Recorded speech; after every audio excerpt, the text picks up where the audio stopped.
జ్యోతి, ఈ రోజు నాన్న దగ్గర నుంచి చాలా డబ్బులు తీసుకున్నాను.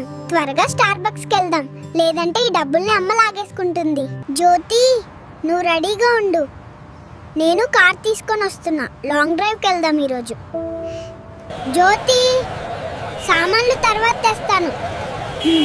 ఈ పిండి సంచి చాలా బరువుగా ఉంది. జ్యోతి, నేను కూరగాయలు తేవడానికి వచ్చాను. ఇంకేమైనా కావాలంటే తొందరగా చెప్పు, వర్షం కూడా పట్టం మొదలైంది.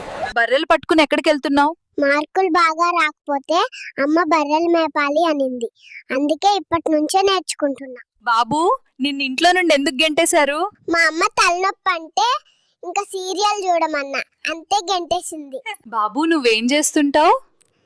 రాత్రంతా ఏడుస్తాను, పగలు పాలు తాగి నిద్రపోతాను. నువ్వెందుకు బాధగా ఉన్నావు?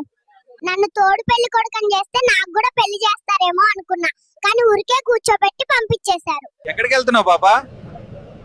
ఎలాగో ఫ్రీ బస్ కదా అని కాజా తిందామని కడప నుంచి కాకినాడకి వెళ్తున్నా. అమ్మాయిలకి బాగా నచ్చే రెండు మాటలు ఏంటి?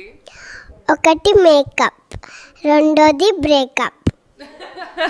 నువ్వు మీ నాన్నకి ఏమైనా చెప్పాలనుకుంటున్నావా? నాన్నకి చెప్పండి, ఇప్పటి నుంచి మ్యూచువల్ ఫండ్స్, SIP అన్ని స్టార్ట్ చేయమని. నా ఖర్చులు ఎక్కువ ఉంటాయి.